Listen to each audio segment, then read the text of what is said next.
Hi friends, welcome back to our channel. మనం ఈరోజు అమావాస్య రోజు చేయవలసిన పనులేమిటో, చేయకూడని పనులేమిటో ఈ వీడియోలో తెలుసుకుందాం.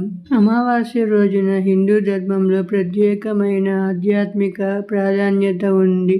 ఈ రోజు పితృదేవతలకు తర్పణం, పూజలు చేయడం, పాప పరిమోచన కోరికతో ఉపవాసం ఉండడం వంటి ఆచారాలు పాటిస్తారు. అలాగే కొన్ని పనులు చేయరాదని శాస్త్రాలు చెబుతున్నాయి. అమావాస్య రోజు చేయవలసిన ముఖ్యమైన పనులు: పితృతర్పణం. పితృదేవతలకు నీళ్లతో తర్పణం చేయడం వల్ల వారి ఆశీర్వాదం లభిస్తుంది. ఇది పితృ రుణ నివారణకు అత్యంత శ్రేష్టమైన విధానం.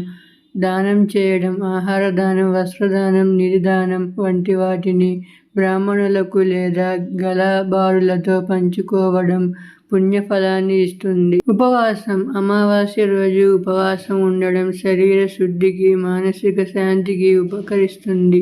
స్నానదానం. పవిత్ర నదుల్లో లేదా ఇంట్లో శుద్ధి స్నానం చేసి దానం చేయడం విశిష్టమైన ఫలితాన్ని ఇస్తుంది. శ్రద్ధ కార్యాలు. పితృల పేరుతో శ్రాద్ధాలు నిర్వహించడం శ్రేయస్కరం. గోపూజ, తులసి పూజ, శివ పూజ. శివుని ఆరాధన అమావాస్య నాడు పాప విమోచనకు అత్యంత శ్రేష్టం. అఖండ దీపం వెలిగించడం. పూజ గది లేదా తులసి మేడ వద్ద అఖండ దీపం వెలిగించడం వల్ల దోష నివారణ, శాంతి, శుభ ఫలితాలు లభిస్తాయి. నవగ్రహ పూజ లేదా శని పూజ. శని దోష నివారణకు శని అమావాస్య రోజు శనీశ్వరుడికి నల్ల తిలాలు, నల్ల వస్త్రాలు సమర్పించాలి. దీపదానం. అమావాస్య రాత్రి తులసి మేడపై లేదా ఇంటి ఆవరణలో దీపాలను వెలిగించడం శుభప్రదం. దీపాల వల్ల చీకటి తొలగి నెగిటివ్ ఎనర్జీ తొలగుతాయని నమ్మకం.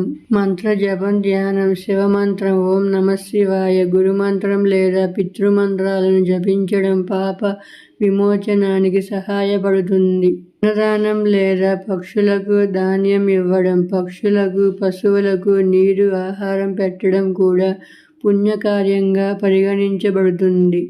బిల్వపత్రం, తులసి, కుశగడ్డి సేకరణ. ఈరోజు పూజ కోసం కుశగడ్డి సేకరించవచ్చు. ఇది పితృతర్పణంలో ఉపయోగపడుతుంది. తులసి చెట్టు దగ్గర దీపం వెలిగించడం. తులసి చెట్టు దగ్గర దీపం పెట్టడం వల్ల పాప నివారణ, గృహ శుభత కలుగుతాయి. గోమాత పూజ. గోవులకు ఆహారం ఇవ్వడం. అమావాస్య రోజు గోమాతకు పూజ చేయడం, గడ్డి లేదా ఇతర ఆహారం పెట్టడం శ్రేష్టంగా భావిస్తారు. సంతానం లేని వారు శివుడిని ఆరాధించడం. ఈరోజు శివునికి అభిషేకం చేసి సంతాన ప్రాప్తి కోసం ప్రార్థిస్తే ఆశీర్వాదం లభిస్తుందని నమ్మకం.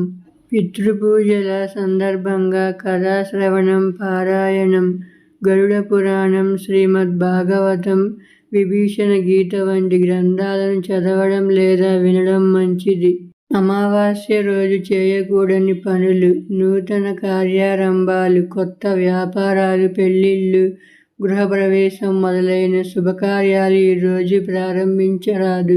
బాహ్య యాత్రలు, ప్రయాణాలు. అకాల దోషం ఉంటుందనేది నమ్మకం. ప్రయాణాలు ఎక్కువగా నివారించాలి. వివాదాలు, కోపం. ఈ రోజున అధికంగా కోపం పెట్టడం, ఇతరులతో తగువులు పెట్టడం దోషంగా పరిగణించబడుతుంది. మాంసాహారం, మద్యపానం. శుద్ధి సాధన కోసం ఈరోజు పూర్తిగా సాత్విక ఆహారం తీసుకోవాలి. అశుద్ధి చేయడం. శరీరం మరియు ఇంటి శుభ్రత నిర్లక్ష్యం చేయరాదు. గర్భిణీలు జాగ్రత్తలు తీసుకోవాలి. అమావాస్య సమయంలో అధిక శారీరక శ్రమ, భయభ్రాంతులకు గురి కావడం మంచిది కాదు. చూడకూడని దృశ్యాలు చూడడం. హింసాత్మక, అపవిత్ర దృశ్యాలు, సినిమాలు, శబ్దాలు వీలైనంత వరకు నివారించాలి. పెళ్లి విషయాలు చర్చించకూడదు. పెళ్లి సంబంధమైన నిర్ణయాలు, విషయాలు ఈరోజు తలచకూడదు.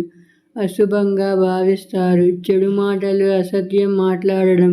ఈరోజు అసత్యం, గాసిప్, చెడు మాటలు మాట్లాడడం మహాపాపంగా భావించబడుతుంది. రాత్రిపూట ఎక్కువగా బయట తిరగడం. అమావాస్య రాత్రి దోష శక్తులు చురుగ్గా ఉంటాయని పురాణ విశ్వాసం. అందుకే రాత్రిపూట ఇంట్లోనే ఉండడం మంచిది.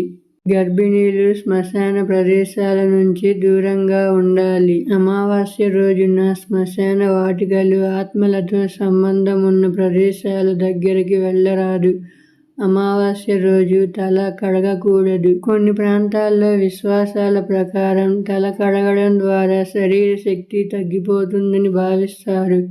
వాయుదాలు ఇవ్వడం, తీసుకోవడం అంటే రుణాలు. అమావాస్య రోజున రుణం తీసుకోవడం లేదా ఇవ్వడం దోషకరముగా భావిస్తారు. నిద్రలు ఎక్కువగా పోవడం, ఆలస్యంగా లేవడం. ఈ రోజున సకాలంలో లేచి స్నానాలు చేసి ఉపవాసం, తర్పణాదులు చేయడం శుభప్రదం.